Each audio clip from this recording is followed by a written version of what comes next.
আজকে আমাদের European white giant কটনিক্স কোয়েলের ডিমগুলাকে আপনাদের মাঝে সরবরাহ করলাম এবং সেটা চ্যালেঞ্জিং একটা ওয়েতে সারা বাংলাদেশে আমরা কুরিয়ারের মাধ্যমে সরবরাহ করলাম, তাও আবার হোম ডেলিভারি। কেন করলাম এবং কি কি চ্যালেঞ্জের মুখোমুখি হয়েছে সেটা আপনাদেরকে আজকে জানাবো। প্রথমত, আপনারা আমাদের কাছে অনেকেই ডিম এবং বাচ্চা চেয়েছিলেন, কিন্তু বাচ্চা তো আসলে কুরিয়ার করা পসিবল না, বাসে দেওয়াটা খুব ঝামেলাদায়ক। এই যে দেখতে পাচ্ছেন এরকম ক্যারেট করে বাসে দেওয়া যাবে, বাট অনেকের জায়গায় বাস পর্যন্ত পৌঁছানো যায় না। তাছাড়া ধরুন আমাদের নানাবিধ কাজ, যেমন ধরুন মেশিনারি স্টোরে যে এরকম একটা ইনকিউবেটর মনে করেন আজকে সকালবেলাও ডেলিভারি দিলাম, তো এই যে কাজগুলো এইগুলো করতে গিয়ে দেখা যাচ্ছে আমাদের যে সময় ম্যানেজ করা, বাস কখন আসবে, কখন আপনাকে বাসের জন্য পৌঁছাবো, কখন প্যাকেটিং করবো, এগুলো একটু কঠিন হয়ে যায়। তো ডিমটা সে জায়গায় একটু সুবিধা তুলনামূলক, কারণ ডিমটাকে যদি আমি কুরিয়ারে পৌঁছাতে পারি। বাট কুরিয়ারে নিয়ে যাওয়ার পর একটা বাদে বিপত্তি, কুরিয়ার তো ডিম নিতে চায় না। ডিম যদি ভেঙে যাবে, নষ্ট হয়ে যায়, তার গাড়ি গন্ধ হয়ে যাবে, নষ্ট হয়ে যাবে। তো সেই জায়গায় কুরিয়ারকে বোঝানো যে নষ্ট হয়ে গেলে ড্যামারেজ আমার, পাশাপাশি এটা নষ্ট কীভাবে হবে না, কীভাবে প্যাকেটিং করবো আমরা, সেগুলো বোঝায় শোনায়। তারপরে আবার হোম ডেলিভারি পর্যন্ত করাটাও একটা বিশাল চ্যালেঞ্জিং ছিল আমাদের জন্য। আমরা প্যাকেজিংয়ের সিস্টেম তৈরি করছি নিজেরা এবং সেটাকে প্যাকেজিং করে সেই প্যাকেটটা পাঠিয়ে এক্সপেরিমেন্টাল ওয়েতে সম্পূর্ণ রিস্ক নিয়ে আমরা এটাকে প্রসেসিং করেছি।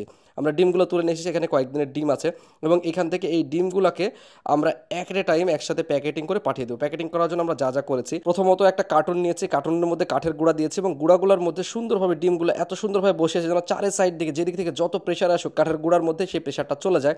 তারপরে আমরা এইটা একটা সুন্দরভাবে টেপ দিয়ে জোড়ে এটার মধ্যে আমরা একটা ফয়েল বক্স দেওয়ার চিন্তা ভাবনা ছিল, ওই যে পিছনে দেখতে পাচ্ছেন, কিন্তু ওইটা লাগেইনি। ওইটা বাদেই আমরা ক্যারেটের মধ্যে সুন্দরভাবে দিয়েছি যেন বাইরের যে প্রেশারটা সেটা যেন ক্যারেটের উপরে থাকে, কারণ কুরিয়ারে এটা চেঙ্গাচেঙ্গি করে অনেক সময়, অনেক এক জায়গা থেকে আরেক জায়গায় ফেলাই দেয়। তো কাঁচা জিনিস লিখে দিলে ওরা চেঙ্গাচেঙ্গি করবে। তারপরও আসলে আমাদের মেইন সেফটিটা হচ্ছে ওই ক্যারেটটা আর কি, ক্যারেটটাতে যেন প্রেশার পড়লে ক্যারেট ভেঙে যাক, কিন্তু ডিম যেন কোনো সমস্যা না হয়। এবং এত কষ্ট করে যখন আমরা এই প্রসেসিংটা করেছি, তারপরে গিয়ে রেজাল্টটা আপনারা ভিডিও শেষে দেখতে পারবেন যে আসলেও কী হলো। তার আগে বলি ডিমগুলো কেন বিক্রি করে দিচ্ছি, কারণ আমাদের কাছে অনেকেই ডিম দিতে চেয়ে বাচ্চা চেয়েছিলেন, কিন্তু বাচ্চা আমরা সবার কাছে সরবরাহ করতে পারিনি এবং আমাদের ইনকিউবেটর ক্যাপাসিটিও কম, মানে আমাদের বিদ্যুতের লাইনে আইপিএস এবং অন্যান্য বিষয় নিয়ে ইনকিউবেটরের প্রপার যে সেট আপ লাগে সেটা আমাদের কাছে একটু প্রসেসিং কম রয়েছে। আর সব দিক থেকে সুবিধা ডিম ডেলিভারি করার জন্য আসলে এর জন্যই ডিমটা বিক্রি করা। আর এখন দেখুন রেজাল্ট।